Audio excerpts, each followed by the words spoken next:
mic. Yeah. All I need is one mic. Yeah. All I need is one mic. Hey everybody, welcome back to One Mic, where I watch shit so you don't have to. And today I'm here to talk about episodes 1 and 2 of the new FX on Hulu original series entitled Under the Banner of Heaven. This series is created by Dustin Black. I'm going to kind of like run down like its stats a little bit first. You know, who does what, who you might know from somewhere. And then I'm going to like talk about these two episodes in a non-spoilery fashion just to kind of give you an idea of whether or not it might be something you're interested in. You know, hey, this is what the show is about. This is what it's like. If this is up your alley, do your thing. And then I'll talk about my plan for coverage and if I plan on doing that at all at the end of the video. So it's created by Dustin Black. He wrote J. Edgar, that movie about J. Edgar Hoover that starred Leonardo DiCaprio. He wrote that. He wrote Milk. Both of these are really good movies. Milk was about Harvey Milk, this politician, in I want to say the 70s, played by Sean Penn. He was like the first gay politician to be elected or something like that. I want to say it was San Francisco or something. I'm sketchy on the details. It's a pretty old movie at this point.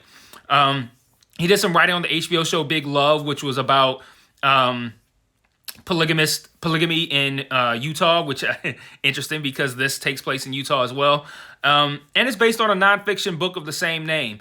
The book kind of covers this crime, and I think this show kind of takes that and adds some of its own stuff, because I believe the character that Andrew Garfield plays is not actually in this book, and it's just kind of like used to add a different angle or a different insight into this crime. But as I said, it stars Andrew Garfield. You guys would mostly know Andrew Garfield from playing the middle Spider-Man.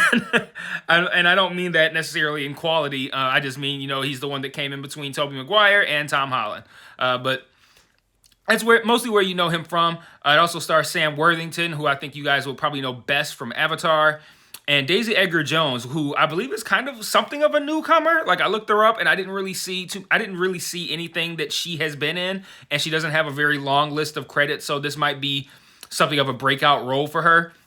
It also has Wyatt Russell, who I most recently watched on Falcon and Winter Soldier. He played John Walker / U.S. agent. He was also on Lodge 49, which I'm aware of but have never seen. Gil Birmingham, who plays Rainwater on Yellowstone. He is, what's his name? Bill Taba. He's Andrew Garfield's character, whose name is Jeb Pyrie. He's his partner. And then it also has the youngest Culkin brother, Rory, who I don't believe I've seen Rory in anything. I think he was in, he was in something that I've seen when he was like really super young, to the point where it's like I wouldn't have remembered him from having been in whatever this was. But that's kind of the main cast. There's a couple of other faces that look somewhat familiar. One of the main guys in this, Alan Lafferty, he looks like Evan Peters, but he's not Evan Peters. But the show is going to be 7 episodes, just a 7-episode miniseries. And its vibe is very, very much True Detective, almost to its detriment, in that it feels like, hey, let's make True Detective again, but it's not actually True Detective. It feels very True Detective. The only difference is True Detective, particularly season 1, well, really only season 1, delved very much into like the occult and like, you know, all that kind of like dark Satanism type of stuff. This actually goes the opposite way, sort of, and focuses more on Mormonism, which you would think would be the polar opposite of the kind of shit you would see on True Detective, but that's where you'd be wrong. This show is very dark. It's very tough to stomach, I would say, if you're someone who struggles with very graphic. And here's the thing: it doesn't really explicitly show some of the graphic nature of the crimes committed here, but the way they do it is very good in that it almost makes you feel like you saw it anyway. You see the reactions to it, and then later you find out what they saw, and it does shake you a little bit. But yeah, so it follows this murder of Brenda and Erica Lafferty. Brenda is the wife of Alan Lafferty, and Erica is their 15-month-old daughter. Brenda is played by the aforementioned Daisy Edgar Jones, and Alan is played by the guy who looks like Evan Peters, who I don't know who he is. But Alan is on the scene of this crime, and he is arrested for it.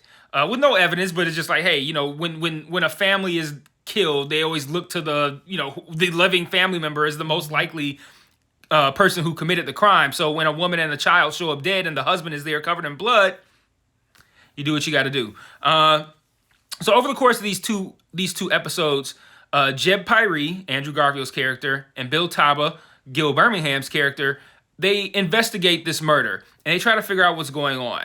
And over these two episodes, they kind of piece it together. They're starting to piece it together, but they're piecing it together via, I guess, 3 different stories, right? So the 3 stories are the Lafferty story, what's going on with them, Jeb's story, and then also like a third story that I'm not quite sure how it's going to tie into the show, or even if it will tie into the show, it could just be like background information so we could see what drives the Laffertys as it pertains to their Mormonism. But it gives the background on Joseph Smith, the creator of Mormonism and the Book of Mormon. So what's happening here? Okay, there we go. I have this thing so I have my notes on a Word document that I transfer over from the notes that I take in my phone while I'm watching. And I use the click wheel on my mouse to scroll. But if the mouse cursor is positioned too high up in Word, it scrolls through the ribbon that's at the top that has home, insert, draw, design, all that. So it threw me off for a second because I'm seeing shit scrolling to the left and right instead of up and down like I planned for it to be. But so anyway, we established that the Lafferty family is kind of almost like an extremist version of this Mormonism. They're very ritualistic, but they're also pretty archaic. They have they want women to be subservient, stay out of their business, stay in their place. They don't really take too kindly to women who assert themselves. So when Alan comes along with Brenda, who's very strong, independent, and ambitious, his brothers and his father seem very turned off by this. He, on the other hand, embraces it. He loves that. But the other men in the family are turned off by it, and that's what you come to expect, right? When you have men who believe in the idea that women should be subservient, they should be, keep their mouths shut, stay out of men's business, or if they're assertive, that's somehow the wrong thing for them to be doing. That's really just a sign to me of the complete opposite, like a fragile masculinity. Like if you can't handle a woman, and when I say handle, I don't even mean she needs to be handled. I mean, if you can't even internally contain yourself around a woman who's strong and you lash out in a overly masculine way, to me, that's a sign that you are a very fragile masculine man. So to me, I look at men who lash out at women who are independent or assertive or ambitious. I look at them as cowardly. That's a reaction. That's a reaction of cowardice. And these men who are incredibly fragile do not take kindly to Brenda at all. And they're kind of starting to paint the picture that maybe these brothers are involved in Alan's wife's, Brenda. They're involved in this murder. I don't know if that's how it actually plays out. I wouldn't be surprised if it does. I'm making it a point to avoid, spoilers since it's based on a book. But it seems to be leaning in that direction. But I'm a lot less interested in who did it and more so interested in why. Because if this murder takes place in a deeply religious community, what could spark someone to commit a murder this atrocious? And I'm not going to go into the details of exactly the exact nature of the murder, but I will let you know that it is not for the weak-stomached. So we also learned the Laffertys kind of feel like they're above the law. They think that the government enacts laws that are self-serving and that they treat them as if they're better than God's laws. So because of that, they feel like they don't really have to listen to them, which, I mean, is that not a very on-the-nose commentary on behavior today? Do you not see that? The people feeling like they're above unjust laws? And personally, I'm not that opposed to not obeying unjust laws, but the Laffertys are a little bit over the top. I'm talking about an illogical no right turn sign or something like that. Not killing people or tax evasion, but these guys feel like they I guess they run a chiropractor business and they're trying to expand or open a new practice or something like that, and they're being they're being hamstrung by these tax laws, and they just feel like, oh, the government is just getting in our way. So the brothers apparently got involved. The brothers minus Alan got involved in this Patriots for Freedom group to kind of help work around the taxes so that they can move freely and do the type of business that they want to do. And then this seems to kind of grow into an overall resentment of the government and its laws. And I'm wondering how the show is going to tie that into this murder, because these are two very separate roads here. You have the fuck the government road, and I don't want them taking my money for unjust and unholy reasons, and I am in God is the only person I have to listen to. I am on board with God, and that's all I need to worry about is what's going to happen to me in the afterlife. That's a very different story than killing a woman and her baby. Like, how do those two lanes converge? I don't know that they will, but again, we spend a lot of time, particularly in the second episode, kind of painting the picture of what the Laffertys are like and how they behave as it pertains to their religion, like how it fuels their actions. I'm trying really hard not to spoil it, but there's a lot of wild shit that comes to light in this episode. We also see the bubbling up of doubt in Andrew Garfield's character, Jeb Pyrie. He's a very staunchly religious guy as well. He's Mormon. He lives in this community with these people. And you can tell that as the crimes start to come to light, and as it increasingly seems more and more like these crimes are tied to this religion, he starts to kind of question his own faith. Like, am I even dealing with the right religion here if they're capable of this? And I think that's a little bit of a stretch to make for a character, because, like, let's look at that on a grander scale, right? When you do this with Mormonism is kind of looked down upon by other religions. It's not practiced by a ton of people, particularly outside of Utah and that general area.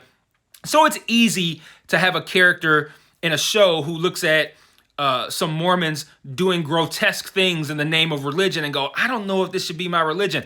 But you can't really, and I can't even tell you guys how wild this argument is coming from me. You can't really lay the crimes of individuals at the foot of the entire religion. How would that make Christian? Like, nobody would be Christians anymore if we did that. And hey, look, you're not gonna get any arguments from me on nobody being Christians, but I feel like that's a little bit extreme for a guy to look at the crimes of a specific Mormon or a specific family of Mormons and go, man, I don't know about this religion. Like, that's just one family. Like, everybody else that he knows in life is probably perfectly fine and perfectly normal. And that just seems like it's weird and not really realistic that someone would begin to question their own faith after seeing the way one specific person or one family of people behave within that religion. Can you imagine if somebody was like just some Joe Blow watching the news and they go, Catholic man so-and-so did violent crime, and that person all of a sudden goes, well, shit, maybe I shouldn't be a Catholic anymore.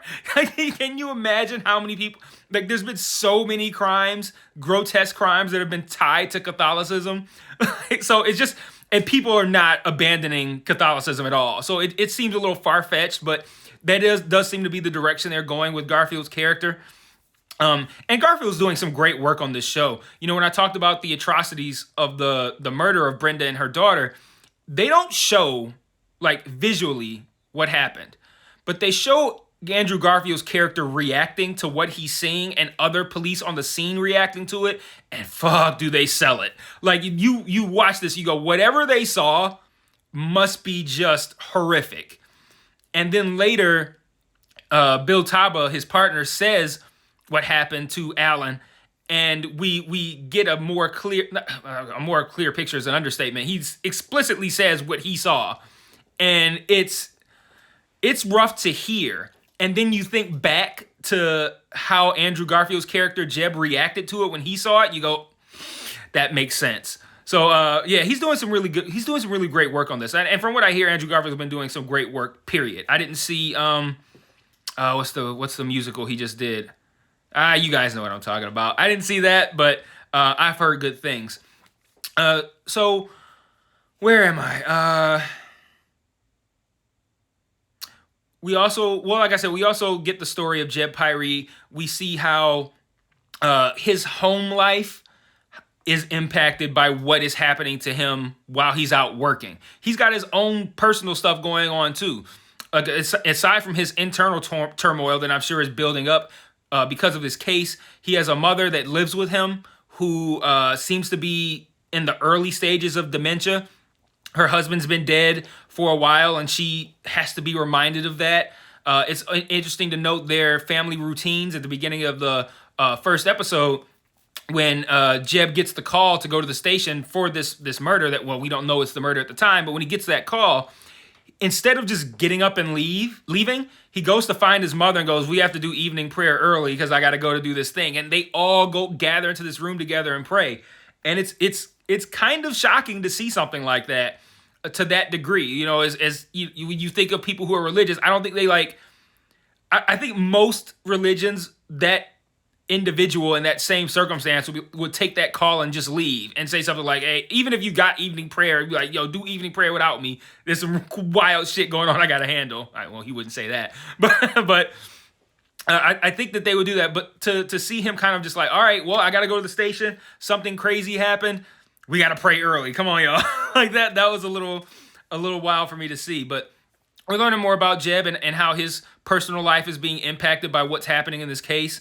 And then, like I said, we have the third story of Joseph Smith, who started this religion. And I'm waiting to see how this story is going to tie into our present day story, or if it's really just to kind of give a little bit more context and insight into why the Laffertys behave the way they do. Like Alan explains to Jeb through this interrogation that they do, which the interrogation kind of metamorphosizes into just a conversation between two Mormons. But he uses the story of Joseph Smith to explain how his family, the laws that his family lives by, as opposed to the laws that the government puts out. So I'm curious to see where that's going to go. So a couple of notes real quick, and then I'm going to wrap this up.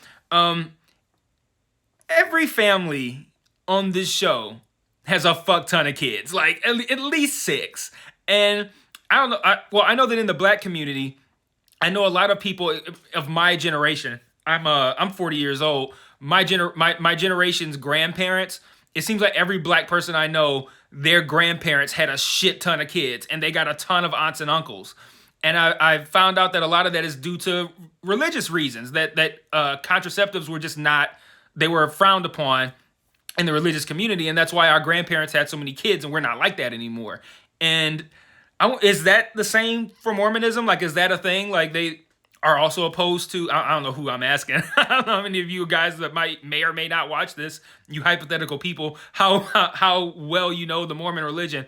But I wonder if that's a thing that they have too, where they're opposed to contraception, and that's why there's so many kids. Brenda shows up to meet Alan's family for the first time, and there's like 15, 20 people there. It's like he has like 4 or 5 brothers. They all are married. They all have 5, 6 kids apiece. It's crazy. And I also noticed the Laffertys, you know, it makes sense as Mormons that they don't partake in any vices. They're not out here smoking, drinking, swearing, any of that. But they drink a lot of lemonade.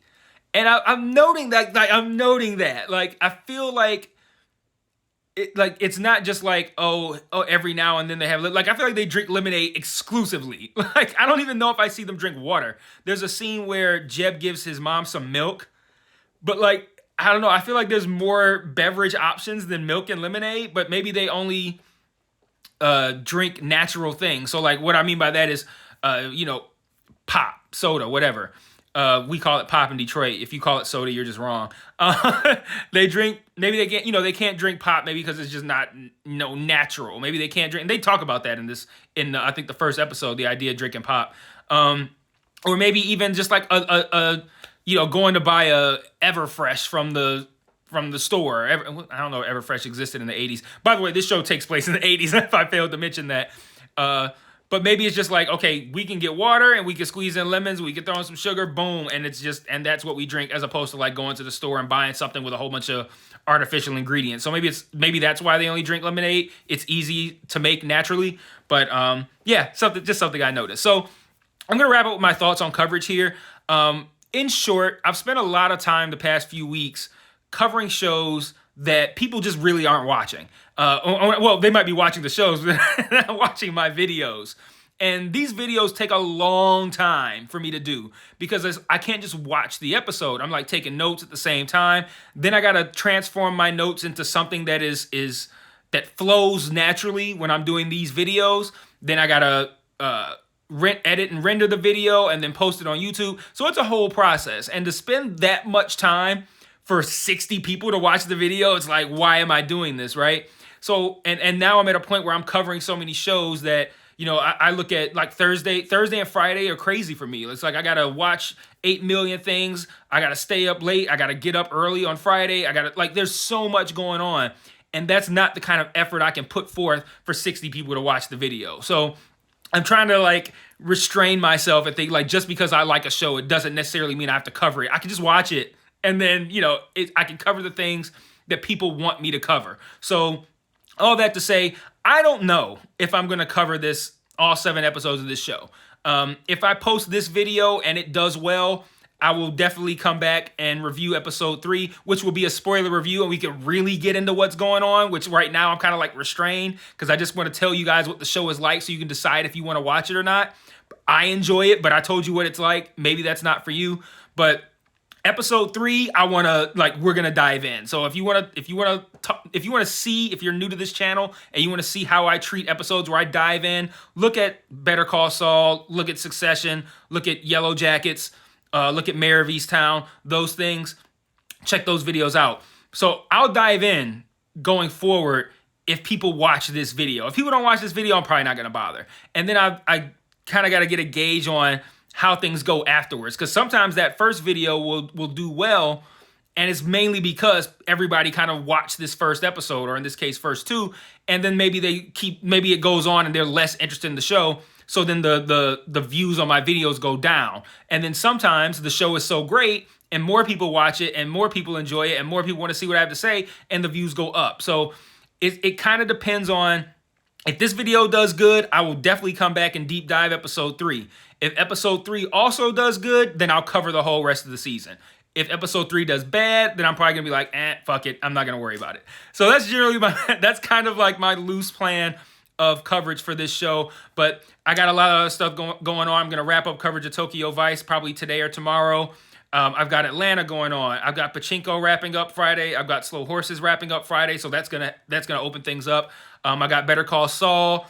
I've got Winning Time. I've got We Own This City, the new HBO show. So there's plenty of content here for you guys to check out and enjoy. Let me know what you think in the comments. And until next week, peace.